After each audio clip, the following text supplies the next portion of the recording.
हड़ताल पर बैठे अपने समर्थकों के साथ वरिष्ठ समाज सेवी आरपी पांडे। कहा, डीएलएफ अंकुर बिहार के विकास कार्य को लेकर कब टूटेगी जनप्रतिनिधियों और अधिकारियों की कुंभकर्णी नींद। नमस्कार, शासन पक्ष में आपका स्वागत है। मैं हूं आपके साथ डीपी ओझा।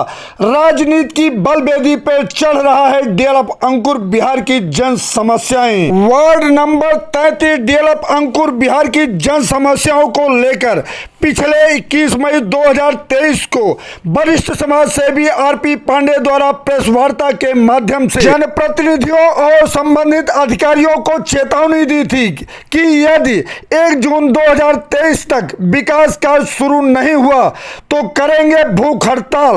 लेकिन जनप्रतिनिधि और अधिकारियों की कुंभकर्णी नींद नहीं टूटी। पांडे जी से मांगेंगे।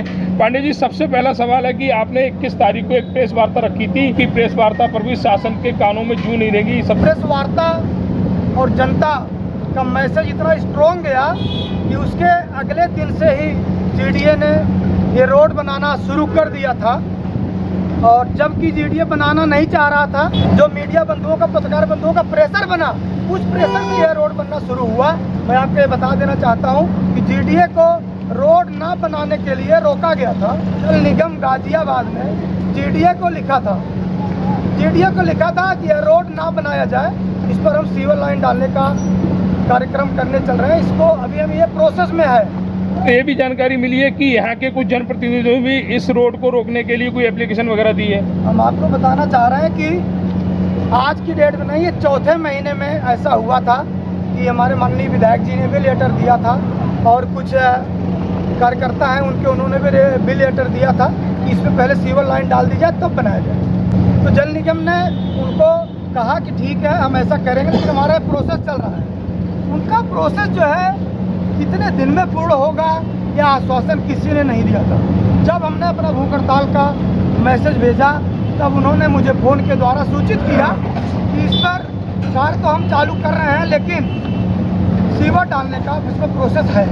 सांसद महोदय जी ने 30 तारीख को एक लेटर इन्होंने ले जाके डीओ को और जीडीओ अध्यक्ष जी को दिए कि अभी रोड को रोक दीजिए, रोड मत बनाइए, सीवर डाल दीजिएगा तब बनाइएगा। ये जानकारी जब मेरे पास आई तो मैंने सभासद महोदय जी से भी पूछा कि आपको पता है कि सीवर कब तक डलेगा।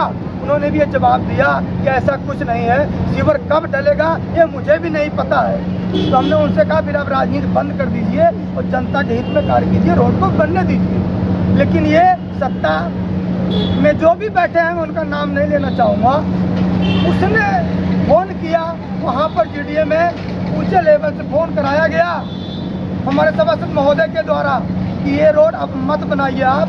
इसमें कहीं न कहीं एक ईगो हट की बात हो गई है कि लोग भूख हड़ताल कर दिए, रोड बनना शुरू हो गया। तो कहीं न कहीं सभासद महोदय की या किसी और की गरिमा को ठेस पहुँचती थी, उसको लेकर ये कार्य को रोका गया है।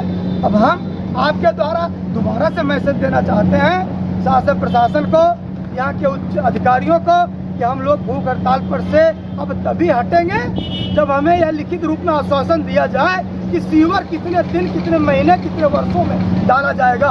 अगर वह उचित होगा हम जनता से वार्तालाप करेंगे। अगर विभाग अपने लेवल पर सही कार्य करते तो शायद आज आप लोग यहाँ नहीं बैठे होते। सर, ये तो एक सिस्टम की कमी है, यहाँ कोई सिस्टम नहीं है। आप देख रहे होंगे आपके सामने एक गड्ढा खुदा पड़ा हुआ है MM रोड पे, कम से कम वो 8 फुट का गड्ढा है। यहाँ पर पाइपलाइन लीकेज है। पाइपलाइन लीकेज करने के लिए आज 8 दिन से उस बेचारे के पास सिस्टम नहीं है, औजार नहीं है, खुदाई करने के लिए सिस्टम नहीं है। अब प्रेस वार्ता के बाद भी सरकार के कानों में जू नहीं रहेंगी। मैं बताना चाहूँगा कि अगर आप लोग सब साथ देंगे, अगर यहाँ की जनता सब साथ देगी तो प्रशासन को कहीं ना कहीं इस काम को पूरा कराना पड़ेगा। आप MM रोड बनाइए, यहाँ की जनता को थोड़ी सुविधा प्रदान कीजिए, आप लोग यहाँ से हट जाएँ। अगर आप भूख हड़ताल के बावजूद MM रोड नहीं बनाते हैं तो आमरण अनशन की बात है।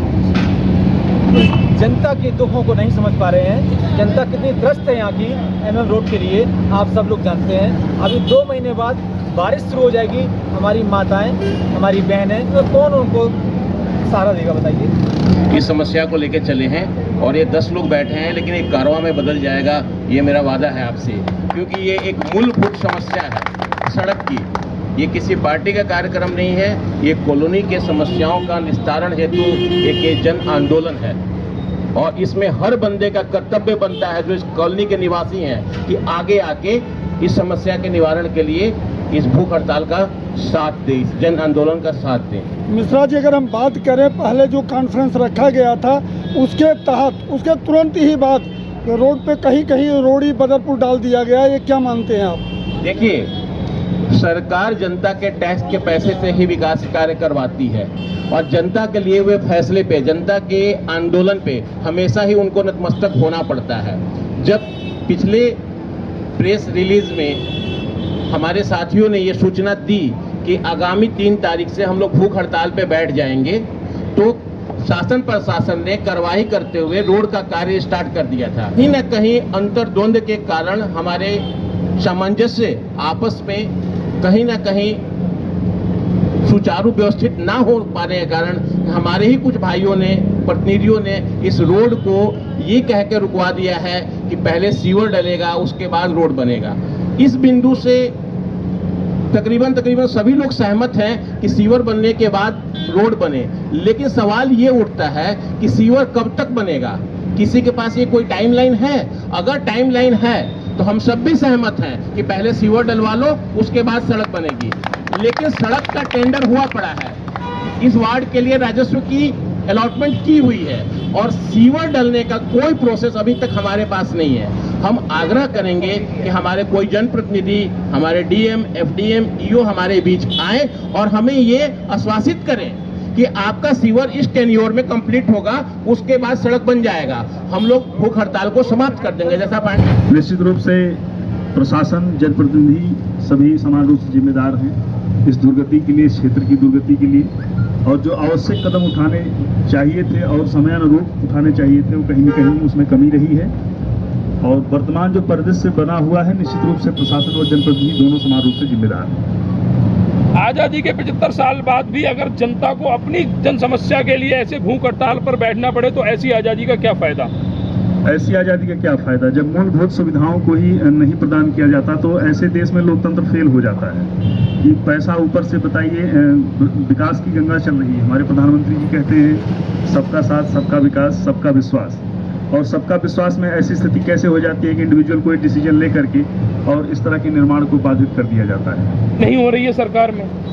देखो, मैं मीडिया के माध्यम से कहना चाहता हूं, जो जवान देश की रक्षा कर सकते हैं तो वे रिटायरमेंट के बाद यहाँ अपनी कॉलोनी, अपनी जनता की भी सेवा कर सकते हैं। भूख हड़ताल तो क्या है, या कोई आंधी या तूफान भी आए, आंधी या तूफान भी आए, उससे भी टकरा जाएंगे। जब यहाँ की जनता इतनी पब्लिक जो है, यहाँ मकान है, फ्लैट है, सबसे ज़्यादा हाउस टैक्स देती है, और उस हाउस टैक्स का दुरुपयोग जो यहाँ के सभासद, एमएलए या एमपी या चेयरमैन अगर वे दुरुपयोग करेंगे तो हम उसको करने नहीं देंगे। जब 3, 4, 5 साल से हम यहाँ देख रहे हैं रोड पे कि रोड नहीं बन रहा है, यहाँ माताएं बहनें, अब बारिश का मौसम आ गया है, जो बारिश में ऊपर से नीचे तक निकलने का रास्ता नहीं है, स्कूल में जाने के लिए बच्चा जाए तो उसके लिए रास्ता नहीं है।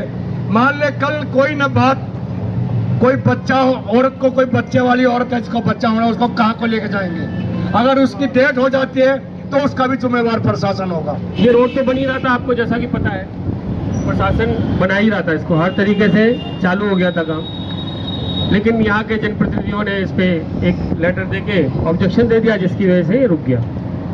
लेकिन अब हम यहाँ से हटने वाले नहीं, जब तक ये रोड नहीं बनेगा हम नहीं हटेंगे। रही बात यहाँ के सीवर की, नाली की जो बात चल रही है, इस पर मैं आपको एक संज्ञान में बात लाना चाहता हूँ कि ये सब राजनीतिक पैतरा है। क्यों, उसका रीजन बताता हूँ कि हमने जल निगम में आरटीआई डाली, जैसे ही मैं पता चला कि ये इस तरीके का मैटर है, हमने एक आरटीआई लगाई जिसमें सूचना मिली कि ऐसी आज तक तो डीपीआर ही तैयार नहीं हुई। सिर्फ जिस चीज की डीपीआर नहीं तैयार हुई है और सभासद जी ये कह रहे हैं कि नहीं जी हम तो पहले सीवर बनवाएंगे उसके बाद, जब डीपीआर तैयार नहीं हुई है, टेंडर नहीं हुआ है, जिस चीज का टेंडर हो गया उसे तुम बनने नहीं देना चाहते, और जिसका तुम्हारा डीपीआर भी तैयार नहीं हुआ है उसको तुम कह रहे हो कि नहीं जी ये काम पहले हो जाएगा। तो वो काम पहले होगा जो टेंडर हो चुका है, या वो जो जिसकी डीपीआर ही नहीं हुई है। तो इसका मतलब क्या है? इसका मतलब ये है कि जो 2024 की तैयारी कर रहे हैं और कुछ नहीं है, और ये चाहते हैं कि इसी नरक में जनता रहे, और फिर हम आएंगे एक दिन से फिर नारियल फोड़ेंगे और जनता हमारे फेवर में वोट कर देगी।